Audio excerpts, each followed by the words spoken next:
Page 24, Morning from a Peer Gynt suite. At the top of the page, they're introducing you to a thing called a 16th note. This is the first method book of all of them that I've covered where they introduce a 16th note when a quarter note does not get a beat. Here, 6/8 time, an eighth note gets a beat. Well, there's two 16th notes to an eighth note. Remember, the notes double or halve depending on which direction you're going. You start out with a whole note. You have that. You got two half notes. On a half note, you have that. You got two quarter notes. You have a quarter note. You get two eighth notes. Well, if you have an eighth note, cut it in half. You get two 16th notes. It just keeps doubling each time. They show what they look like. If they're by themselves, they'll have two little flags, where an eighth note has one flag, a 16th note has two. And if they beam them together, it has two beams instead of one. An eighth note has one, well, 16th note has two.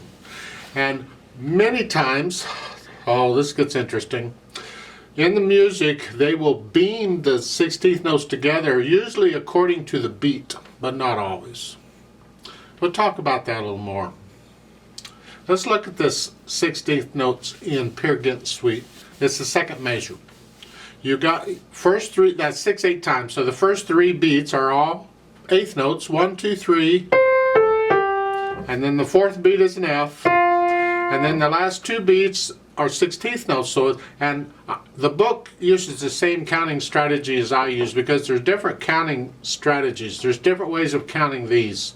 Different teachers teach different things. I do 1 and 2 and. Like for quarter notes, if I'm going to do eighth notes, 1 and 2 and. If it's 4/4 time or 3/4 time, have I lost you yet? Well, here, since an eighth note gets a beat, a 16th note is going to get a half a beat. So it's 1 and 2 and. It's the same thing. So on that second measure, on beats 5 and 6, it's going to be 5 and 6 and. They show you the counting underneath the bottom staff there. That's what that's for. So it's the second measures. 1, 2, 3, 4, 5, and 6, and 1. Or you can do and all the time. 1 and 2 and 3 and 4 and 5 and 6 and 1. I usually don't put in the ands until I need them because I'm lazy. And that's 16th notes. Now when it's in 4/4 time or 3/4 time, the 1 and 2 and is for eighth notes. So then we count a little bit different, but I'm going to wait until we get there before I talk about that. Now once you sort of get it, the idea, you don't even have to do the and.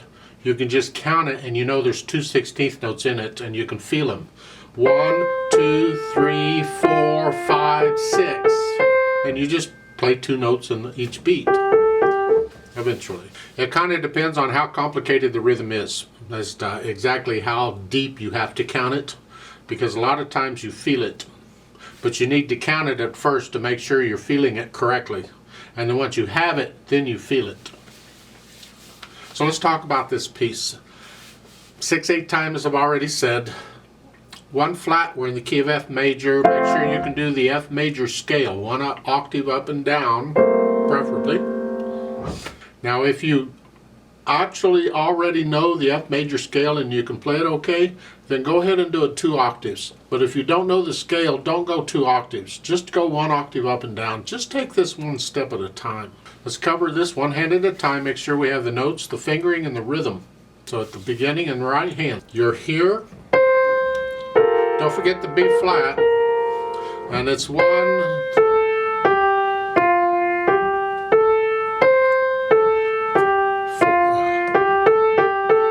third measure, it's a 2. Scratch up a little bit. So we have to accommodate the D. And then stretch out to third finger. So we're sort of covering 6 notes here, sort of. So we stretch out a little bit, we crawl around a little bit to accommodate that. That's fine. Second line starts out the same, and then third measure, you're doing the same here. This third measure, second line. Now thumb on the A now, because now we got to go up to an A. And now it's a C sharp, B natural. There. Now we're in this position. It's really this position, but we're going to be using the C sharp. Top of page 25. Same rhythm, but we're up here. And these are all B naturals. And also, remember the accidentals, the sharp and the natural, they apply from that point on for the rest of the measure. So that's why we're doing this. So all the C's are sharped and all the B's are natural. But only for that measure. Then in the next measure, they got to give you all signs again. Here, C sharp, second finger. Remember that C sharp's good for the whole measure. And then here, come down, third finger. You do that again. Then in the second line in the third measure, you're here. Second finger. Now we're up here. Now we're up here. Oh, I said that, didn't I? Never mind. Third line. And then the next measure, the left hand plays that. See the left hand, they tell you that. They put a solid line up, say the left hand's going up here now. Not all publishers do that, but it was nice of them to do that. Otherwise, you might try and play that with the right hand, and that would be rather awkward. That would be rather awkward to do that there. So, we'll let the left hand do the second measure, and then in the third measure, then it's here, and then the left hand gets the next notes, and then the right hand in the next measure gets it again. Then the left hand gets the next notes, and then finally in the fourth line, you're down here. Like you were at the beginning. However, when you finish the fourth line, you're here. You're in this position, so the next line you're here. And then in the third measure, we're going to crawl up the keyboard again. Here, 2. And then they want you to use third finger. 5, 3. That's okay. We do that sometimes. And now, last line, again a 3. So 2 F's are 4, 3. And they want 1, 2, 5. If you have really big hands, that doesn't work real well. If you have small hands, this is fine. If you have big hands, I recommend here. So you can go here, just stretch out, 2, 3, 5, here. And then a rest, and during the rest, you come back down. Left hand. It's the F chord. Don't worry about these squiggly lines. We do that later. Right now it's just a chord. And that's 6 counts, and then another F chord, 6 counts, and third measure is 1, 2, 3. The thumb comes up. That's okay. Second line's the same, except in the last measure, it's a C sharp. So the last 2 measures in the second line then is that. It's an E here. And if this doesn't work for you, you got to do it this way. I'll leave that up to here to here. The little finger's going down, and you're here. Takes a while. For me, I have to work on these because I don't which finger's going where and what's going on. So I just real careful. If you have to, just 1 note at a time. So it's like the last 2 measures. So the second line is here. This kind I can get. And then when I'm working on this other one, okay, it's 1 note at a time here. It's here, here, and here. So it's here to here. And I go back and forth. Eventually I get the hang of it. You'll develop your own system for what works for you. Otherwise you can go here to here, if that's what you'd rather do. Then at the top of page 25, it's the same fingering, whatever fingering you're using. Third measure, the little finger comes up to an F. The C sharp is still there. You're just changing the bottom note. If you're using this fingering, you can use 4th finger on the F. And then in the next line, it's the same thing, except in the third measure, now you have a D now. And then the last measure, it's a C chord. There's no sharp on there. It's just all natural notes. So here to here.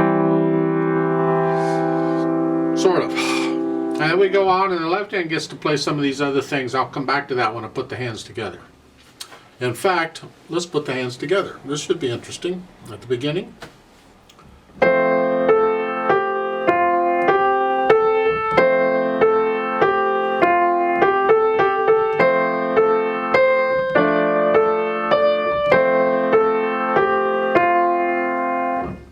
Get the idea?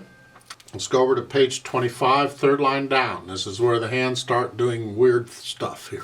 You're up here. Now this is not a dotted half note in the left hand. When you play the first 16th notes, you lift up, like that. Here, this way you got time to come up. While you're playing the 16th notes, you're going to move the left hand. Because now the left hand's going to play the next measure. And they say 2. You can use 3 if you want. You're using awkward fingers, but it's good practice to use awkward fingers. This is not a fast piece. So then the next one, the right hand gets the first 3 notes. And then the left hand gets the next 3, depending on how you're fingering it. I'm still using 3-5. And then again. And while you're playing this, you get your right hand back down here from the next line, because you got to be here. And there's no rest or anything. So you're here, just hover over it, and so you're ready to go. I bit my tongue. Yuck. The kicker is, can you go from here? Because there's no rest there. Now, what I suggest you can do to help you here, this is the last measure of the third line in the left hand at the end of the line. You gotta go on to the next line. You want to be here. What you can do is do 1, 1. You gotta be able to do this anyway. Just go ahead and put your thumb on that. Now you're in position. You don't have any quick movements. Blah. So the last measure, both hands. That works out fine, so I recommend it. Now, once you can do that and you get rid of the hesitations, no wrong notes or nothing, the beat can be a slow one. Remember, we're counting 8th notes, so it's a 1. However fast you gotta go to get it. No hesitations. Everything is fine. A lot of it will be easy and seem slow, but the hard parts, those are the things you have to focus on. It all needs to be one speed. Then we can add the articulation and these arpeggiated chords. Well, in the right hand, they're lifting up.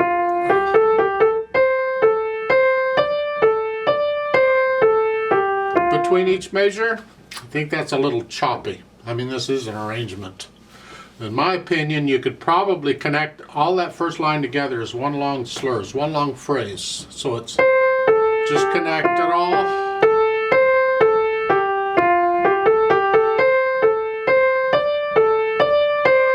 One musical sentence. In my opinion, it should all be connected. The next line is the same thing. In fact, pretty much all of these, for the most part, just do it by the phrases, not according to the slurs.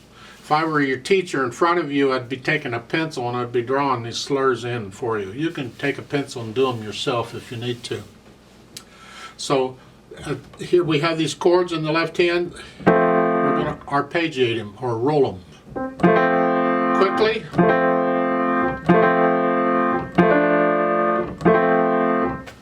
How you roll them is up to you. Some people will roll them before the beat, so it'll be here. It'll be like 4 notes.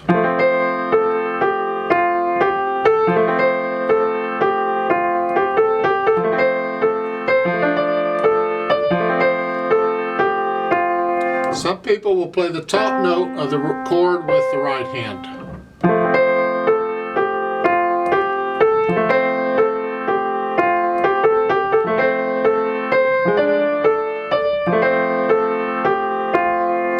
Some people play the bottom note with the right hand.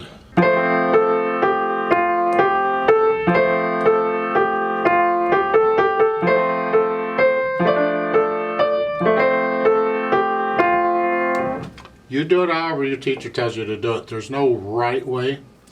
I tend to roll the bottom note with the chord, except at the beginning. I want it to start on the beat, so any rolled chord, is like a pickup. So at the beginning I would do it before, and all the others would be on the beat.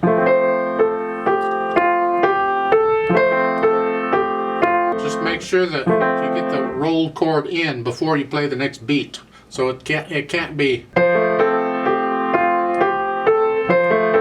No, it's got to be quicker.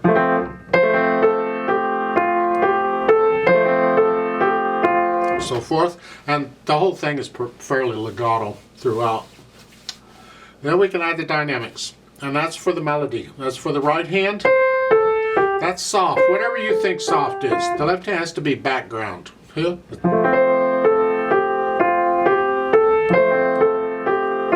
you, at the third and fourth measure, you get a swell. You're going to go up and down. Well, with any swell, you look in the middle and find where the target note or notes are, and that's your target. So it's here. That's where I'm after. And then I come down. So. And it's the right hand. The left hand stays out of the way.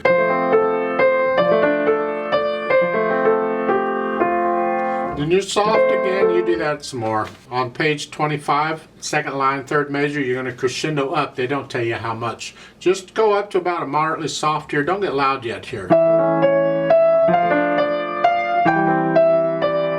Then in the third line, you're going to stay there. You're a little louder than you were at the beginning. Now here, the left has to be, that's melody. It's got to be the same.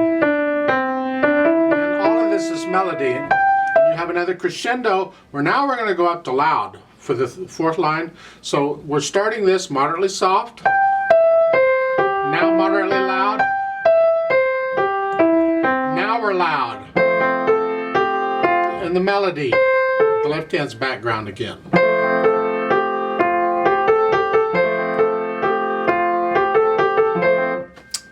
I have a problem with that. This is supposed to be a very gentle piece, so don't get vulgar. Don't get really loud. Just, calm down a little bit. Let's not get, it's louder than you've been before.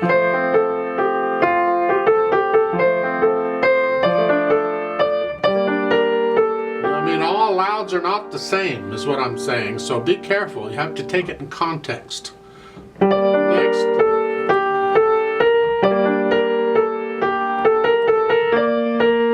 You to crescendo. I don't recommend you do much crescendoing here. You kind of take it like a measure or two at a time, because you're going to go up to very loud in the last line, second measure here,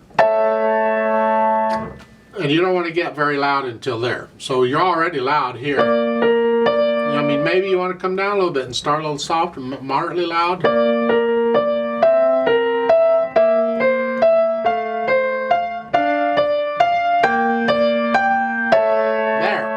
Your target. That's where you're after, and then a rest, and now you're soft. So, and then you slow down at the end.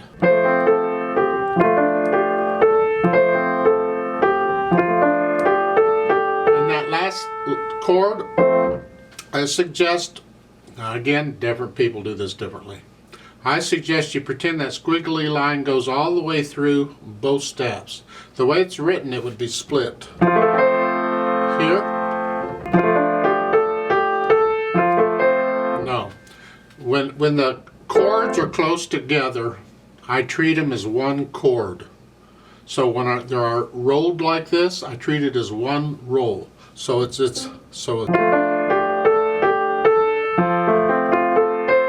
and this is soft, it's gentle, and you're slowing down. Slow the roll down.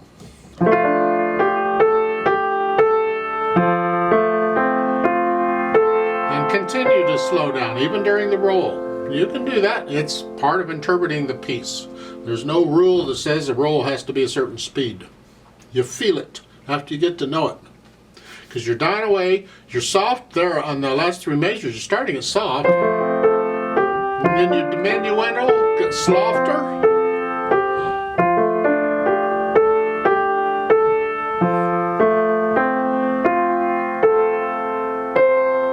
Softer. Of course, the last measure, both hands are the same loudness.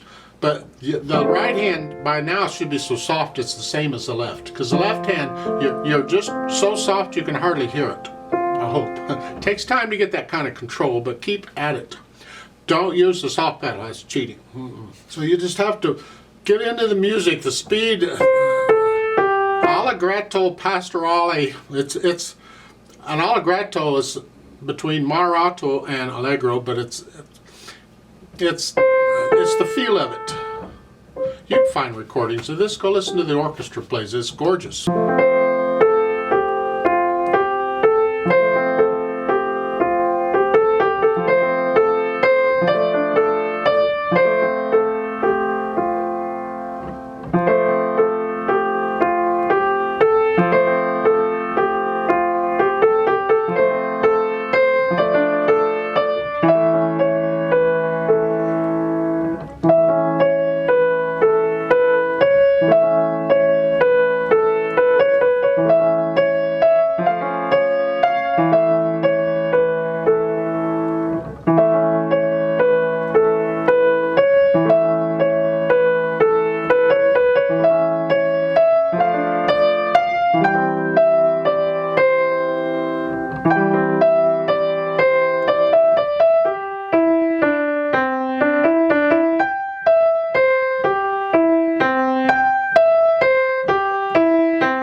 The idea is to get into the piece so you're not thinking about fingerings and rhythms and all that, and you're starting to get into the music. You feel the dynamics, you feel the rhythm, you feel the tempo. You feel it. There's a lot of feeling going on here, folks. That's just the way the game is played. I'd like to play it with you very slowly. No feeling around here, just real slowly to make sure you have the right notes and rhythms. Not going to do the dynamics.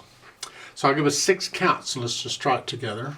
Now on these rolled chords, it's up to you. I think for the purpose of this play with me, I'm going to play block chords because it's easier to hear it. I think, I could be wrong, but I'm going to try it. So I'll do block chords. You can do rolled chords if you want, however you want to roll them.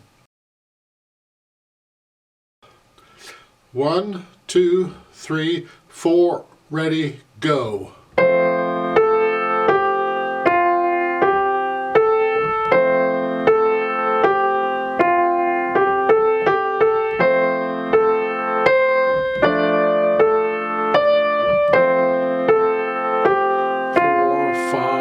Rest. 4,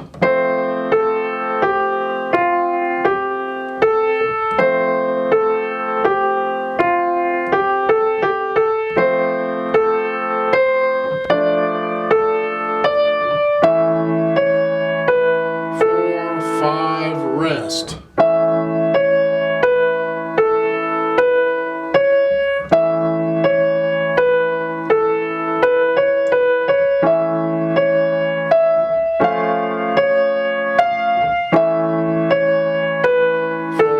5, rest.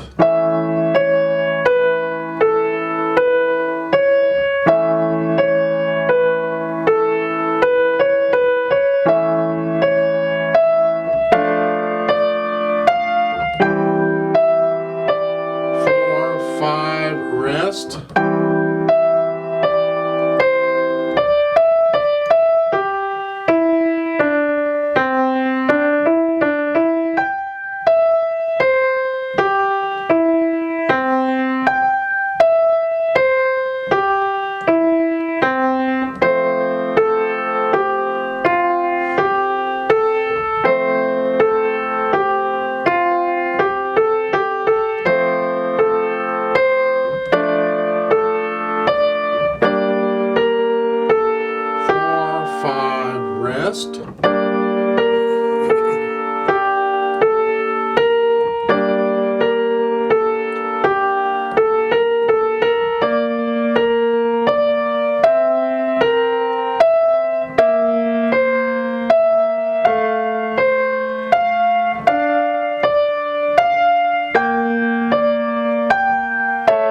2, 3, 4, 5, rest. 2,